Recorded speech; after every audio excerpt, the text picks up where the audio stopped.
Bonjour tout le monde, bienvenue à la réunion du conseil municipal du mois d'avril. Welcome everybody to the April council meeting. I'm happy you came out with the thunderstorm we had before. We were worried nobody would show up, but you're all here. Donc, on va faire comme d'habitude, on va passer à travers la réunion et on va essayer de répondre le mieux qu'on peut à toutes vos questions à la fin de la réunion. Juste vous nommer et on va faire la période de questions à la fin. Is there anybody here that doesn't understand French? Ça va? Donc, on va faire la réunion en français. If anybody wants to ask a question in English, please don't hesitate to do so. Thank you.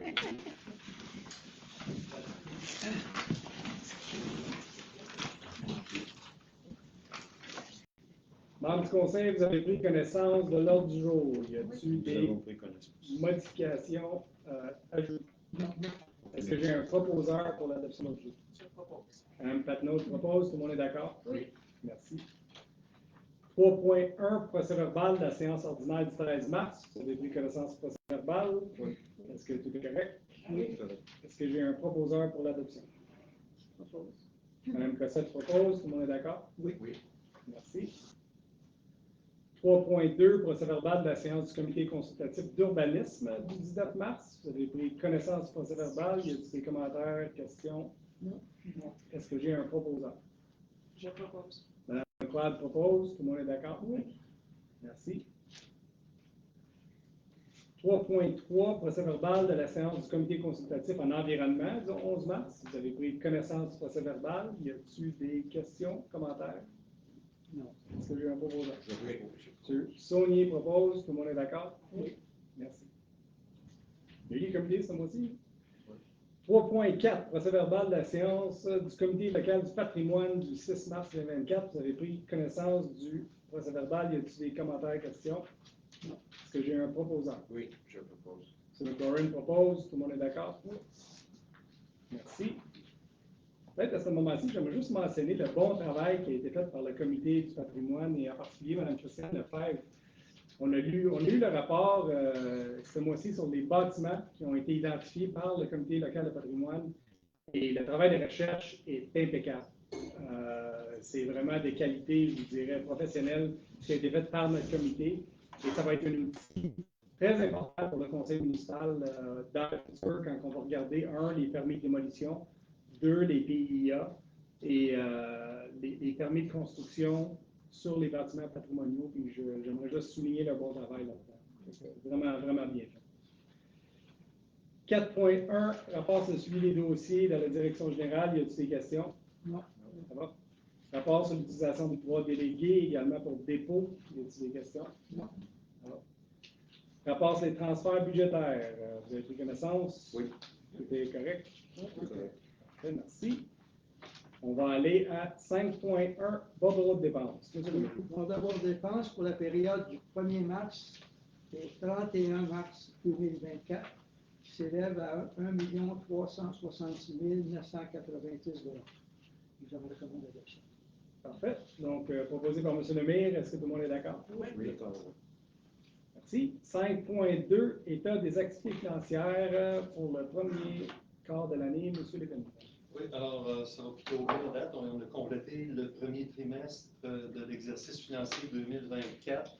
Alors, les budgets sont intégralement respectés, même que dans plusieurs cas, les dépenses à date sont moindres que ce qui avait été prévu dans certains cas. Du côté des revenus provenant des mutations immobilières, ça va plutôt bien aussi, beaucoup mieux que l'an dernier. Là, les chiffres du mois de mars n'apparaissent pas dans les états financiers au 31 mars. Ils vont apparaître le mois prochain, mais on les a déjà en main.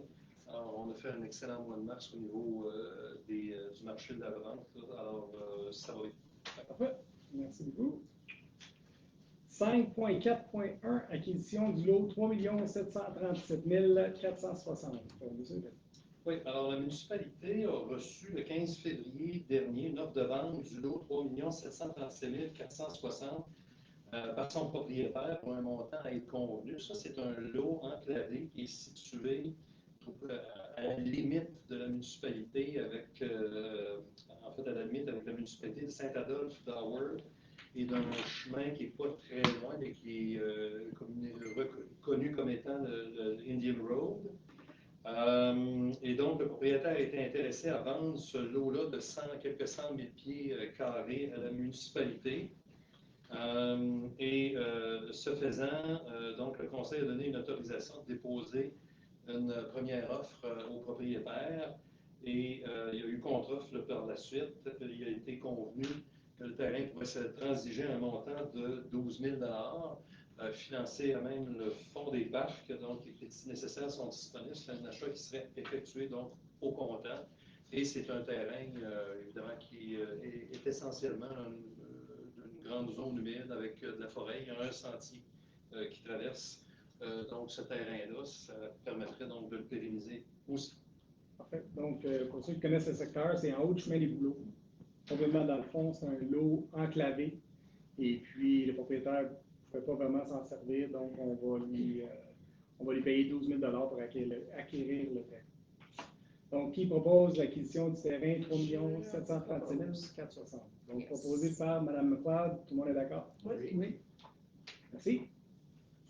5.4.2, extinction et radiation de la servitude d'utilité publique détenue par la municipalité sur le lot 3 736 246, ici au 29 rue du Sommet. Monsieur Lévesque. Alors, la municipalité, sur ce terrain, détient donc une servitude d'utilité publique depuis le 17 mai 1984. Maintenant, à la demande donc, du propriétaire, nous avons procédé à une réanalyse et avons conclu que cette servitude d'utilité publique-là n'avait plus d'utilité particulière pour la municipalité, n'était plus utilisée depuis plusieurs années. Et le propriétaire souhaitait qu'on y mette fin. Recommandation vous est faite donc d'approuver un projet de convention de résiliation de la servitude détenue par la municipalité au 29 rue du Sommet. C'est un lot qui est contigu à une nouvelle rue publique qui a été ouverte dans les derniers mois, qui est la rue Pagé dans le domaine Beaulieu. Donc, la servitude originale servait à accéder à l'aqueduc du domaine Beaulieu. Donc, puisqu'on a passé les conduites dans la rue qui s'appelle Pagé à Sœur, on n'a plus besoin de la servitude. Donc, c'est pour ça qu'on radie la servitude en tant que telle. Donc, qui propose la radiation de la servitude? M. McLaurin propose. Tout le monde est d'accord? Oui. Merci. 5.4.3, modification au contrat de service professionnel des vérificateurs et auditeurs de la municipalité. M. Lévesque. Alors, en novembre 2022, il y a un contrat qui a été donné, donc un contrat de service professionnel aux vérificateurs au montant de 21 000 avant taxe. Adjudication de contrat qui a été faite suivant les dispositions du règlement sur la gestion contractuelle. Dans ce dossier-ci, il y a une demande de modification au contrat pour tenir compte de l'entrée en vigueur de nouvelles normes comptables au cours du contrat, d'une part. D'autre part, il y a des éléments d'écriture qui ont été nécessaires, des éléments d'écriture additionnels qui ont été rendus nécessaires et par la suite, il y a maintenant des obligations de vérification au regard de la reddition de compte de la taxe sur l'essence. Alors, cette obligation-là n'existait pas au moment de l'adjudication du contrat. Elle est maintenant exigée par le gouvernement provincial. Donc, tout ce qu'on fait avec la taxe sur l'essence doit être vérifié spécifiquement par nos vérificateurs. Alors, c'est la raison pour laquelle on demande au Conseil d'autoriser un ajout de 6 114,50 $ avant taxe au contrat. Merci. Qui propose l'augmentation du contrat des vérificateurs? Je propose. M. Lemire propose? Comment, M. Lemire, allez-y. C'est l'argent dessus. Tout le monde est d'accord? Oui. Yeah. Merci. 5.4.4, avis de motion et dépôt de projet de règlement 754-2024, modifiant le règlement 750-2023 sur les taxes, tarifs, frais de services et compensations pour l'exercice financier 2024, afin de préciser l'affectation de la taxe spéciale générale décrétée à l'article 2 pour les fins de financement d'acquisition immobilière. Monsieur Lévesque. Alors, c'est un très beau projet de règlement et son titre le résume assez bien. On vient préciser l'affectation des revenus qui seront tirés à compter de l'exercice 2024 de la taxe spéciale générale pour des fins de financement d'acquisition immobilière. On a déjà mentionné, ça a déjà été adopté dans le budget de fonctionnement 2024 du Conseil et ça vise essentiellement à effectuer les remboursements qui ont servi à l'acquisition des terrains de la famille Basler et du domaine Castelmarie. Parfait. Donc, qui donne l'avis de motion? Je le donne, c'est bon. M. Saunier. Oui. Merci. Donc, M. Sony va proposer à la prochaine réunion l'adoption du règlement. 5, 4, 5, avis de motion et dépôt de projet, règlement 755-2024, modifiant le règlement 567-2019 sur le comité consultatif de l'environnement et le règlement 622-2021 sur le Conseil local du patrimoine afin de préciser les dispositions relatives à la rémunération des membres qui ne sont pas des élus du conseil municipal, ainsi que les normes d'éthique et de déontologie qui leur sont applicables. Monsieur le Président. Alors, ce projet de règlement-là vise à venir régulariser une situation qui est déjà existante. Alors, par souci d'équité, évidemment, les membres non élus des différents comités consultatifs de la municipalité sont tous rémunérés là, de la même façon. Donc, il y avait certaines corrections à apporter au règlement qui concerne le Conseil local du patrimoine et celui du comité consultatif de l'environnement. Et de plus, dans le cas du Conseil local du patrimoine, on va venir préciser que les normes d'éthique et de déontologie qui leur sont applicables sont les mêmes que celles des autres comités consultatifs, c'est-à-dire les normes d'éthique et de déontologie des employés municipaux. Parfait. Donc, qui donne l'avis de motion? Gilles. M. McLaurin donne l'avis de motion et va présenter le projet de règlement à la prochaine séance. 5, 4, 6, autorisation de publication d'un avis de droit de préemption sur les lots 3 205 868 et 3 205 872. On avait discuté de ça au caucus dans le conseil, c'est les terrains de Mme Wood, et on va le passer ce soir pour sûr que les droits vont être enregistrés. Donc, peut-être juste résumer, M. le Président.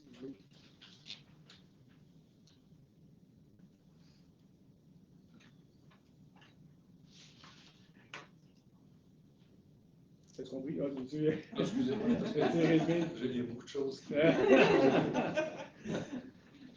Non, écoute, le droit de préemption, ça permet à la municipalité d'avoir un droit de premier refus. C'est l'équivalent d'un droit de premier refus sur une propriété. Donc, on va dire qu'on va les acheter, ça veut juste dire que si jamais ils les vendent, on a l'option de les acheter ou non. Donc, c'est ça qu'on fait sur les terrains à Mme Wood. C'est des terrains qui sont très, je dirais, stratégiques au niveau de la conservation du chemin du lac Éco en tant que tel, parce que c'est dans le bassin versant du lac Éco, il y a beaucoup de sentiers là-dessus, le triangle est là-dessus. Donc, on veut juste s'assurer qu'on a notre mot à dire si jamais ils décident de vendre des propriétés. Pour l'instant, ce que la famille me dit, c'est qu'ils ne vendent pas pour l'instant, mais on ne sait jamais quand ils peuvent changer d'idée. Donc, c'est juste une mesure de précaution. Et il faut enregistrer ces mesures-là au notaire avant que ça soit en vigueur. C'est bien ça? Oui, c'est exactement ça. Okay. Donc, qui propose l'avis de... Je propose. Patnaud propose. Tout le monde est d'accord? Oui. Merci. 6.1, rapport mensuel de notre directeur d'incendie. As-tu des questions? Ça va? Je vais peut-être mentionner que notre directeur du service d'incendie dirige 3 services d'incendie ces temps-ci parce que les 2 autres services d'incendie cherchent les directeurs. Donc, on fait la gestion administrative du service d'incendie de Sainte-Anne-des-Lacs et de Saint-Adolphe en attendant qu'ils trouvent des solutions alternatives. Puis, j'aimerais féliciter notre directeur pour son bon travail parce que René, 3 services d'incendie, c'est pas facile. Juste 1, c'est pas facile, mais 3, c'est encore mieux. Donc, félicitations, M. Marie, pour son bon travail.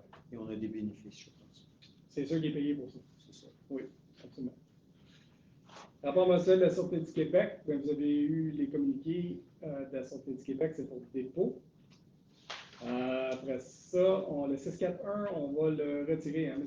Lépine, on l'avait pas mentionné. La commission du conseil de le reporter. Là, il y a une certaine confusion à l'échelle de la MRC là, sur la version définitive du document qui a été approuvé. Alors, si vous êtes d'accord, donc on le reporterait là, de manière à ce qu'on s'entende tous. C'est le renouvellement, le 614, c'est le renouvellement de l'entente régionale d'assistance en sécurité incendie et autres recours. La différence qui a été apportée au nouveau projet, c'est la facturation des équipements.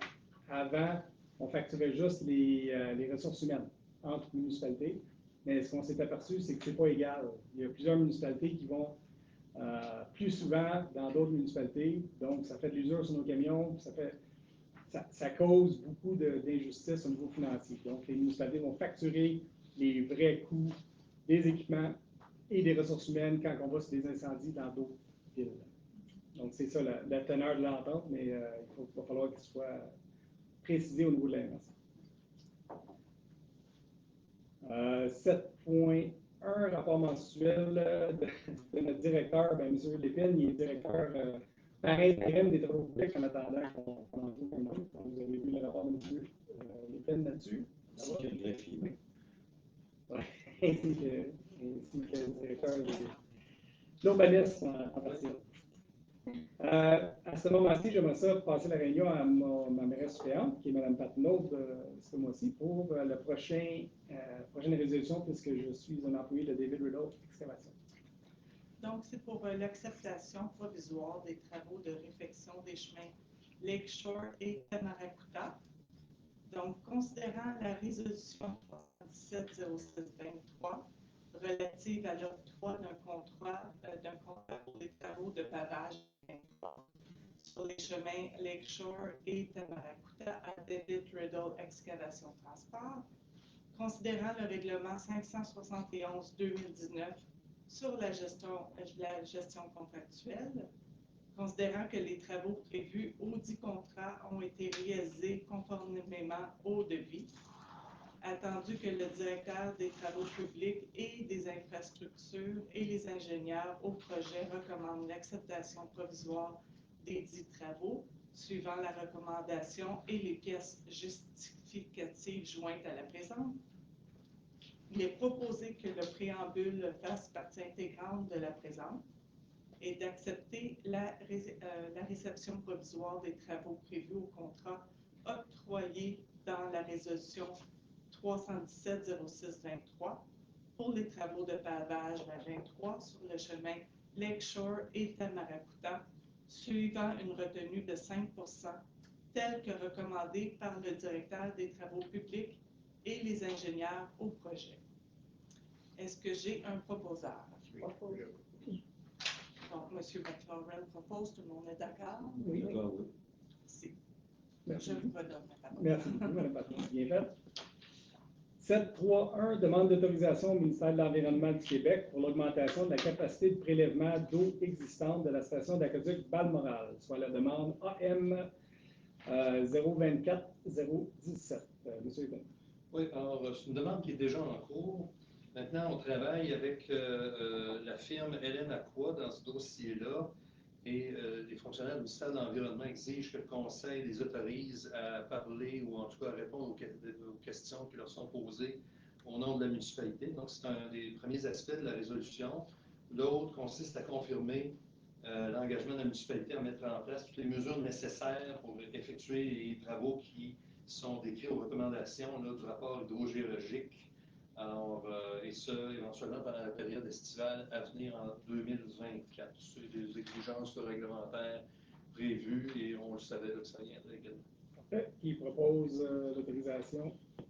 Mme Cassette propose, tout le monde est d'accord? Oui. Juste pour informer un peu les gens de la salle, domaine Balmoral, on avait besoin d'un autre puits pour augmenter la capacité de l'eau potable. Le puits a été fait, on a trouvé de l'eau, on est rendu à l'étape juste de demander la certification du ministère de l'Environnement pour le deuxième puits. C'est ce qu'on fait présentement. Et c'est les gens de Balmoral qui payent tous ces frais-là. Tout le monde qui est connecté à l'aqueduc de Balmoral paye les frais qui sont associés à ces études-là et ces travaux de puits-là. 7.4, rapport sur le traitement des demandes et requêtes. Membre du Conseil, vous avez plus de connaissance du rapport. Y a-t-il des questions? Non. Ça va. 7.6.1, modification de contrat de service professionnel en ingénierie pour la mise aux normes du barrage du lac Peter. Monsieur Lépine. Oui, alors en avril 2021, M. le maire, la municipalité a procédé à l'adjudication d'un contrat de gré à gré, service professionnel en ingénierie pour la mise aux normes du barrage du lac Peter, contrat au montant de 21 560 $ avant taxe. Et donc, l'adjudication a été faite suivant les dispositions actuelles du règlement sur la gestion contractuelle, de l'obtention de soumission de prix tel que c'était requis dans la politique d'achat et d'acquisition. Donc, ce contrat a été divulgué dans le rapport sur l'utilisation des pouvoirs délégués du directeur général en mai 2021. Il y a une modification du contrat qui est requise. On comprend qu'on est en 2024, 3 ans plus tard, et qui nous apparaît tout à fait justifié puisqu'il y a eu un nombre important de questions qui ont été posées dans les 3 dernières années par le ministère de l'Environnement qui ont requis vraiment des heures additionnelles à la firme CIMA qui est au dossier. Et ultimement aussi, il y a eu des modifications qui ont dû être apportées au plan, modifications qui par ailleurs ont permis des économies substantielles dans le montant final là, du coût du projet. On se souviendra également, mais on prendra note que cette modification là, qui est de quelques 24 665 va être remboursée ou financée aux 2 tiers par une subvention là, dans le cadre du programme PAFAN, ce qui fait qu'au final, les citoyens du secteur, puisque c'est une taxe du secteur qui finance ces travaux-là, bien évidemment, n'auront à supporter que le tiers de ce 24 000 additionnel. Parfait. Qui propose l'augmentation au contrat? Je propose. M. Saunier propose. Tout le monde est d'accord? Merci. Les travaux devront être faits cet été. Enfin, Mme Lejeune. 762, amendement d'une autorisation de dépenses du directeur général excédant la délégation. Oui. Alors, dans le dossier là, du projet d'acquisition et d'installation de luminaires mobilier urbain dans le noyau villageois, on se souvient que c'est un projet qui faisait l'objet d'une subvention quand même substantielle de près de 600 000 du gouvernement fédéral dans le cadre du Fonds canadien de revitalisation des communautés. Il y avait une date limite pour utiliser les fonds disponibles qui était le 31 mars dernier. Et pour toute une série de raisons, il y a des travaux là, qui ont fini par être exécutés dans le courant d'une partie des travaux là, au courant de l'année 2023. On est à compléter le branchement des luminaires. On voit aussi qu'il y a de l'acquisition et de l'installation de mobilier urbain qui est lié à ce projet-là. Et il restait quand même encore des sommes d'argent assez importantes que l'on devait engager avant le 31 mars dernier. Je vous rappelle que la limite de dépense, la limite de délégation à votre récepteur est 27 500 et la facture, la dépense qui était effectuée pour l'achat de mobilier urbain était à 39 441 et 75. Et en fait, la résolution vise à vous demander de m'accorder l'absolution pour avoir dépassé la délégation des permis. Parfait. Donc, qui donne l'autorisation à M. Lépine de dépenser l'argent du gouvernement du Canada? C'est son faute. Mme Duplessis, propose. On est d'accord? Merci. Sinon, on allait le faire. C'est une bonne. Je l'ai connu. 8.1, rapport mensuel du directeur par intérim en urbanisme. Y a-t-il des questions? Non. Combien de maisons, Mme Pessa? 16. 16 maisons. C'était ça. 16 maisons neuves à date dans la municipalité de Morlaix, c'est pour ceux que ça intéresse. Depuis le début de 2024. Depuis le début de 2024. 8.2, rapport sur les permis et certificats. Vous avez pris connaissance du rapport, c'est pour le dépôt. Rapport, on n'a pas reçu de rapport de la Société de protection et de contrôle des animaux ce mois-ci, donc on va aller aux dérogations mineures et au PIA. Les chevreuils font-tu partie du PIA? Donc, des animaux domestiques, hein? Je pense que. Il y a un chat, hein, vous m'avez dit. Un chat. 841, PIA, lot 6 499 733 rue County. On va regarder le plan. Alors, essentiellement, M. le maire, donc c'est demande de PIA. On est dans la zone RV2, là, sur la rue County. Donc, dans un secteur d'élévation de 350 mètres et plus, soumis à l'approbation d'un PIA en vertu du règlement qui est en vigueur. Alors, il s'agit en fait d'une demande de construction d'un bâtiment principal, c'est-à-dire une résidence unifamiliale. Le comité consultatif d'urbanisme a étudié la proposition, recommande au Conseil l'acceptation donc de cette demande. Parfait. Qui propose l'adoption du PIA pour le. Je propose. Pardon, le lot 6 499 733. Donc, tout le monde est d'accord? Oui. Merci. 8.6.1, vision partagée de l'affectation des terres publiques. Monsieur. Oui. Alors, les MRC d'Argentin, des Pays d'en haut, des Laurentides et Antoine Labelle ont toutes sur leur territoire respectif des terres du domaine de l'État. Et les activités qui sont permises sur les terres du domaine de l'État dépendent en partie des différentes affectations du territoire qui sont décidées par le ministère des Ressources naturelles et des forêts, et ça depuis 2015. Les collectivités et l'environnement de ces 4 MRC subissent indirectement les effets des activités qui y sont pratiquées. On parle de villégiature, activités de prélèvement phonique, accès au plan d'eau, intervention d'aménagement forestier ou travaux miniers. Les effets de ces activités peuvent également être occasionnés par la gouvernance et certains modes de gestion des terres du domaine de l'État. Il y a certaines activités pratiques également qui peuvent avoir des répercussions économiques, sociales, écologiques sur le territoire municipal. Le ministère des Ressources naturelles va débuter dans les prochaines années la révision du plan d'affectation des terres publiques des Laurentides. Et ce faisant, donc, c'est un plan qui définit les orientations du gouvernement pour l'utilisation et la protection du territoire public. Il va guider la gestion, la mise en valeur des terres et des ressources. En 2021, donc, les 4 MRC, dont la nôtre, ont initié une démarche qui visait à établir une vision municipale partagée, donc constituant un idéal pour les municipalités locales constituant cette MRC. Les 4 MRC concernés ont tous approuvé cette vision municipale partagée de l'affectation des terres publiques. Et la demande qui est faite, c'est donc que chacune des municipalités de ces 4 MRC approuve ce document. Donc, évidemment, la recommandation que vous avez faite d'adopter le document vision municipale partagée de l'affectation des terres publiques et donc d'ordonner que ce document soit acheminé au ministère des Ressources naturelles. Qui propose la vision des terres publiques? Mme Cossette propose, tout le monde est d'accord? Oui. Les terres publiques qui sont dans notre municipalité sont le parc des Bouleaux. C'est les seules terres publiques qui sont sur le territoire de Montréal. Et nous avons exprimé clairement notre volonté de garder ces terres en récréotouristique et ne pas avoir de coupe forestière ni d'activité minière dans ces terres. Mais Mme Cossette, il travaille très fort. Très bon. 862. Pardon. 862, rapport d'activité et financier 2023 de l'Éco-Centre. Donc, c'est pour le dépôt. Vous avez connaissance du rapport? Ça va? C'est $1 million, je pense, l'Éco-Centre. Pas pour nous autres, non? Pas pour nous autres.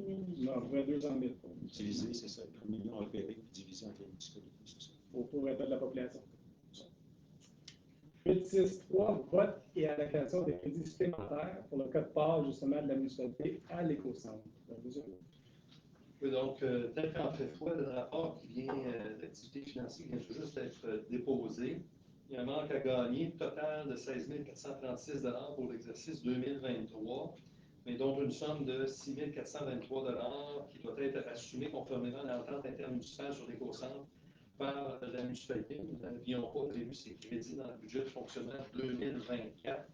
Donc, l'objet de la résolution est de requérir la permission du Conseil, en fait, de requérir du Conseil de voter et d'allouer des crédits additionnels et supplémentaires de 6 423 $ à cette fin. Et le prélèvement de ces crédits-là à même la réserve financière de la gestion des matières résiduelles. Qui propose de prendre 6 000 $ de la fonds de gestion des matières résiduelles pour payer l'Éco-Centre? Propose. Saunier propose, tout le monde est d'accord. Merci. 864, autorisation d'intenter des recours judiciaires afin de faire cesser un usage dérogatoire et mandat au contentieux de la municipalité afin de la représenter à cet effet. Alors, donc, le titre de la résolution est assez bien, donc, ce qui y est contenu. On est rendu vraiment, on a un cas particulier, là, et le texte de la résolution mentionne propriété du 16 rue du Bastion. Alors, et donc, une utilisation dérogatoire du sol ainsi que des constructions qui sont prohibées. Vous avez dans le texte de la résolution la description générale, la description complète des usages et des constructions prohibées que l'on veut faire retirer. Alors, il y a plusieurs avis d'infraction, des constats qui ont déjà été émis et malheureusement, on est rendu à l'étape ultime, donc d'exercer des recours sous l'article 227 de la loi sur l'aménagement et l'urbanisme et de demander, si nécessaire, à la Cour supérieure d'émettre toutes les ordonnances nécessaires pour donc faire cesser les usages dérogatoires et ultimement d'ordonner la démolition des constructions qui sont prohibées. Qui propose l'adoption du jeu? M. Lemay propose? Tout le monde est d'accord? La propriété, pour les gens qui s'intéressent, c'est sur la rue Bastion, c'est par la rue Perry, mais du côté ouest. pas celui du côté du studio, mais l'autre côté. On est rendu à la fin des procédures. Tous les autres recours ont été faits. On a essayé de travailler avec le monsieur, mais il ne veut pas collaborer, donc on est rendu là. 865, imposition d'un avis de détérioration sur un immeuble. Monsieur Lubin. Oui, alors ici, c'est pour la première fois que l'on utilise un moyen là, qui est disponible là, en vertu du règlement sur la salubrité, le règlement 632-2022 sur la salubrité, l'entretien et l'occupation des bâtiments. On est toujours au 16 rue du Bastion et le bâtiment principal qui s'y trouve présente un manque d'entretien important et présente divers risques liés à la salubrité et à la sécurité. Il n'y a aucun travail ni de rectification ou de correctif qui a été effectué à la suite de la notification des avis d'infraction et des constats également. Et le service de l'urbanisme et de l'environnement recommande qu'un avis de détérioration soit inscrit au registre foncier pour cet immeuble. Donc, c'est une nouvelle procédure qui est permise et par le règlement et par la loi. Qui propose l'avis de détérioration? Je propose. Mme Patnaud propose, tout le monde est d'accord? Oui. L'avis en tant que tel va apparaître si le monsieur décide de vendre sa propriété. Donc, les nouveaux acheteurs vont être au courant qu'il y a un avis de détérioration qui a été imposé par la municipalité. C'est pour ça qu'on fait ça, pour s'assurer que tout est transparent. 866, modification de la résolution 5330923 relativement à la reconnaissance de droits acquis aux propriétaires de l'eau, situés le long de certaines rues privées non reconnues. Monsieur le Oui. Alors ici, donc, en septembre 2023, le conseil municipal avait autorisé donc la reconnaissance de droits acquis aux propriétaires de l'eau qui sont situés le long de certaines rues privées non reconnues au nouveau règlement. Bon, évidemment, on peut arriver qu'on puisse découvrir qu'il y a certains noms un petit peu plus particuliers qui ont été des victimes, je dirais, collatérales de l'application de la nouvelle réglementation. Et l'objet de la résolution est de permettre et d'autoriser l'ajout du lot 3 736 940 de la rue Hillside dans cette liste. Donc, voilà. Parfait. Donc, qui propose de rajouter le lot 3 736 940? Monsieur McLaurin propose. Tout le monde est d'accord? Oui.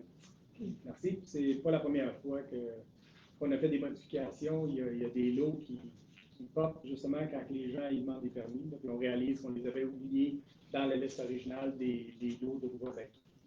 Donc, c'est la rue Hillside, mais pas par en bas, par en haut. Pour ceux qui connaissent le secteur. Donc, c'est un lot qui va bénéficier des droits acquis à partir de maintenant. 867, dépôt du plan climat de la MRC. Donc, M. Lépine nous dépose le plan climat de la MRC. Et je vous laisse expliquer les prochaines grandes étapes, M. Lépine, pour la suite. Oui, bien, en fait, toutes les municipalités de la MRC ont eu le droit, il y a environ 2 semaines, à une présentation générale du plan climat de la MRC et d'adaptation au changement climatique. On vous explique évidemment que c'est un travail de longue haleine. C'est un plan qui est quand même très exhaustif, je le signale. On parle d'au-delà d'une centaine de pages et qui vise à orienter les actions de la MRC et bien évidemment et plus particulièrement de ces municipalités au regard de l'adaptation au changement climatique. Alors, les prochaines étapes à venir après le dépôt du plan climat, ça va être donc d'élaborer différentes actions là, liées au plan d'adaptation au changement climatique, au projet d'adaptation au changement climatique que les municipalités pourront éventuellement soumettre, parce qu'il y a de l'argent qui est attaché à ça, il y a des subventions du gouvernement du Québec qui ont été allouées donc à la MRC, et corrigez-moi si ma mémoire me trompe, là, mais on parle d'environ 1,2 million de dollars qui a été accordé à la MRC des pays d'en haut pour financer différents projets d'adaptation au changement climatique. Donc, la MRC va éventuellement donner des indications là, dans les prochains mois là, sur un appel éventuel de projet. Alors, voilà. Exact. Donc, la prochaine résolution, c'est justement pour se préparer à ces demandes de dépôt de projet. Donc, les membres du conseil, nous autres, on pense que les membres du CCE, qu'on a à la municipalité, c'est les gens parfaits pour commencer à analyser le plan climat et nous faire des recommandations sur les actions prioritaires à faire au niveau de la municipalité pour se conformer à ce plan climat-là. Donc, La résolution 868, c'est demander au CCE pour l'analyse du plan climat et recommandations pour des actions d'adaptation au changement climatique. Donc, considérant que le directeur général a déposé le plan climat adopté par la MRC, attendu que la politique environnementale de la municipalité comporte des orientations liées au changement climatique, attendu que le Conseil souhaite recevoir l'avis et les recommandations du comité consultatif en environnement sur le contenu et les actions à proposer pour la municipalité afin de donner suite à ce plan, conformément à l'article 5 du règlement 567-2019 sur le comité consultatif de l'environnement. Il est proposé donc de mandater le comité consultatif de l'environnement afin qu'il procède à l'analyse du contenu du plan climat, qu'il formule tout avis sur les implications de celui-ci pour la municipalité et qu'il formule des recommandations au Conseil quant aux actions et aux projets concrets pouvant être pertinents et réalisables pour la municipalité afin de donner suite à ce plan. Donc, qui propose? Je propose. Le Saunier propose et on mandate en tant que président d'arriver avec un bon travail et nous en sommes confiants. 869, nomination du président du comité de démolition. Donc, je voulais peut-être de rectifier qu'on va parler de la nomination de la présidente du comité de démolition. Donc, l'article 7 du règlement sur la démolition d'immeubles prévoit que le conseil doit nommer conformément le président ou la présidente du comité de démolition, ce que nous n'avions pas fait lorsque le conseil avait nommé les membres du comité en juin 2022. Donc, recommandation, en fait, proposition qui est faite de nommer Mme Patnaud, Mme Carole Patnaud, la titre présidente du comité de démolition. Parfait. Et puisque, je vous dis juste d'avant, puisque M. McLaurin est déjà président du comité patrimoine et M. Saunier est président du comité de l'environnement, on trouvait que c'est bon que ce soit Mme Patnaud qui soit la présidente du comité de démolition, donc proposé par Mme Cossette. Oui. Tout le monde est d'accord? Oui. Merci beaucoup. 9.1, rapport mensuel de la directrice des loisirs. C'est pour dépôt, y a-t-il des questions? Non. 9.2.1, modification de la résolution 2017-05-23 relative à l'autorisation de dépôt d'une demande de subvention dans le cadre du programme PRIMA. Monsieur Lévesque. Alors, je rappelle, M. le maire, que dans le cadre de cette demande de subvention qui a déjà été traitée, la municipalité s'est vu octroyer une subvention de 100 000 $.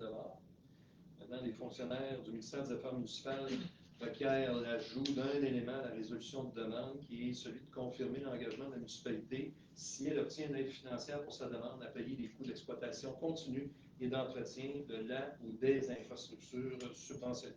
Tu as juste mentionné que le programme PRIMA, c'est pour le soutien aux aînés.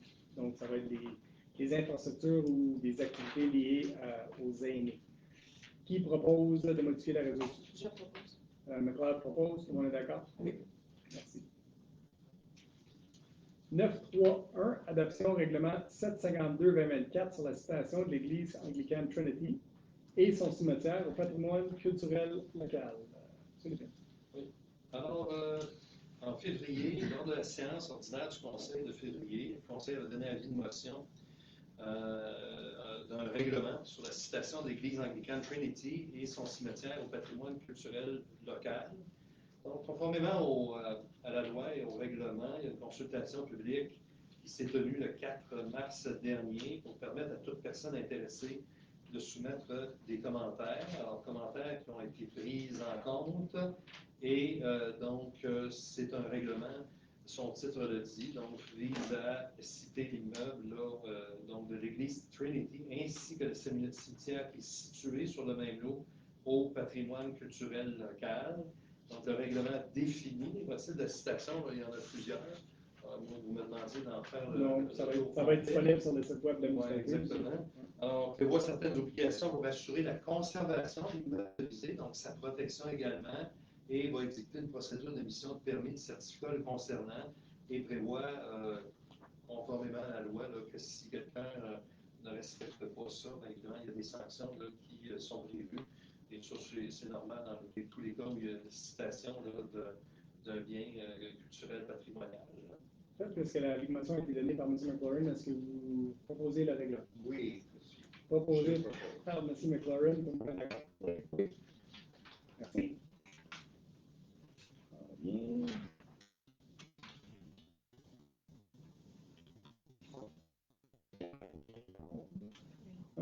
On est rendu à la correspondance.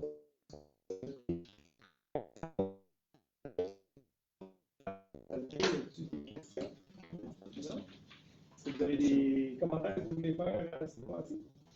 Sinon, moi, Je voulais juste mentionner que concernant il y aura deux rencontres d'information pour les personnes intéressées à devenir locataires. Donc, le 1er mai, qui est mercredi le 1er mai à 13h30, et le 7 mai à 19h. Alors, tous les personnes intéressées peuvent se présenter et là, on pourra expliquer le projet dans tous ses détails. les réunions sont ici au Chalet Bellevue. Oui. Moi, j'aimerais peut-être juste mentionner, on a fait un sondage sur la plateforme citoyenne pour le Castelmarie. Il y a eu beaucoup de gens qui ont répondu. On vous en remercie. Je pense que ça ferme cette semaine, M. Lépine, si je me trompe pas, la consultation s'est faite. Ben, le conseil, on a décidé que on va faire la présentation des résultats de ça. Et si vous avez d'autres mémoires ou quoi que ce soit à présenter, ben, le 22 mai, on va faire une réunion publique concernant le futur du Castelmarie ici. Donc, on va vous présenter les résultats du sondage et on va écouter ce que les gens ont à dire et ont à proposer pour le site. Cette année, il n'y aura pas de grands travaux parce qu'il y a un budget qui est accordé pour ça. Les seuls travaux qu'on va faire à Castelmarie cette année, c'est la construction d'un stationnement pour que les gens minimalement puissent en profiter. On va installer quelques tables de pique-nique sur le terrain pour que les gens puissent se promener un peu et profiter du site. Mais on aimerait vous entendre là-dessus. Donc, 22 mai, 19h30, excusez-moi, ici au Chalet Bellevue pour le futur de Castelmarie. On peut faire un petit rappel. Allez-y. On peut faire un petit rappel sur C'est sûr qu'on va faire ça. C'est le dernier jour, là, donner un petit sprint. Oui, parfait. Merci. À ce moment-ci, on va prendre vos questions. Donc, si vous voulez vous présenter au micro, juste vous présenter et on va essayer de répondre le mieux qu'on peut. Y a-t-il des questions? Bonjour à tous, je me présente Pascal Méran. J'ai une question. Moi, je m'attendais, on a demandé une demande de dérogation mineure en mars. Puis, ça n'a pas été élaboré ce soir, ça n'a pas été... S'il n'a pas été présenté au conseil, c'est à cause qu'il n'a pas passé au CCU. Il n'a pas passé au CCU. La prochaine réunion du CCU est la semaine prochaine. Est-ce qu'il faut attendre au prochain mois pour avoir la verdict? Ben, actuellement, il faut que ça passe au CCU et au conseil.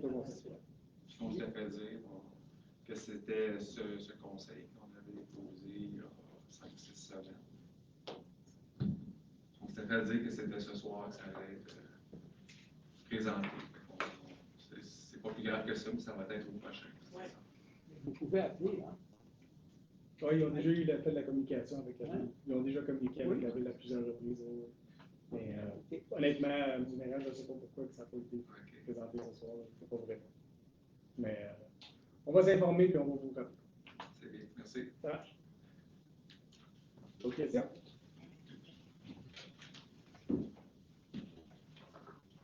J'ai envoyé des questions par écrit, mais j'ai réussi de l'éveiller, donc je vais le poser. C'est Nisha. Oui. Oui. Excuse-moi. Vous avez posé des questions par écrit à la ville, par courriel? Oui. Ah oui? Donc, c'était par rapport en février, quand s'est parlé du rapport de l'Institut de territoire. Ouais.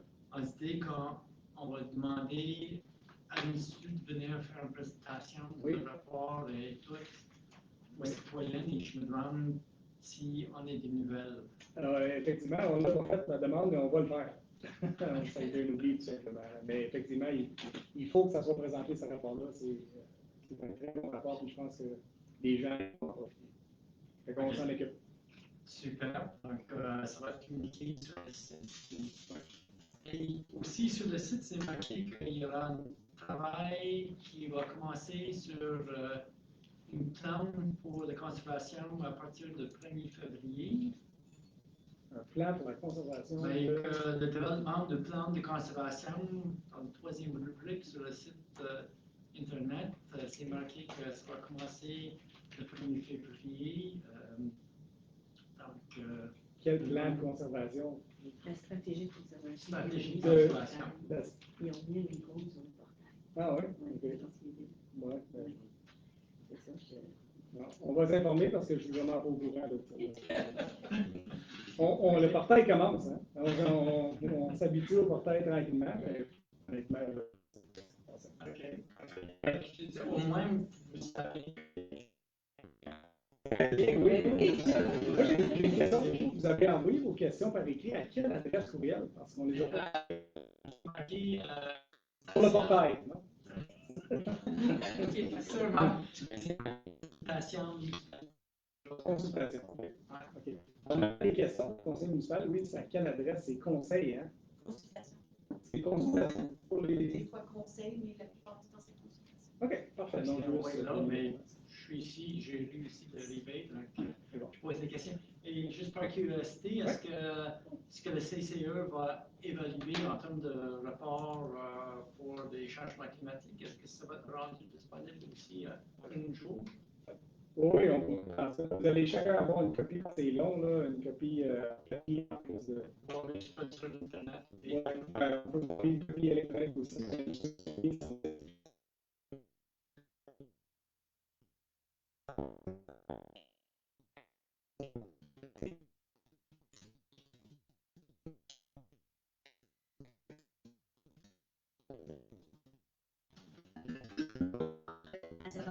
Le conseil communal pour le parc du Mania, c'est sauveur. Dans le dossier,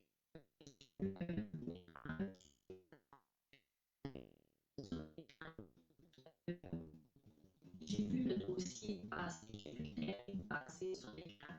Je ne sais pas si c'est à l'autre.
Je pense que c'est un moyen de se rendre, à part de passer par le corridor public.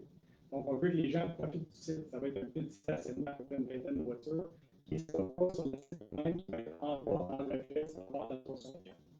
Pour permettre aux gens de stationner et de marcher sur le site.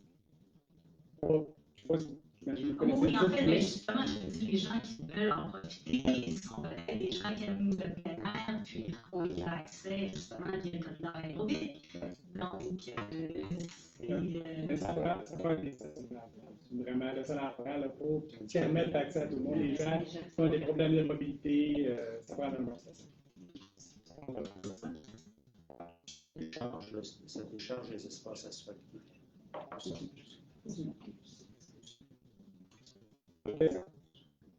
Sinon, vous demandez, monsieur.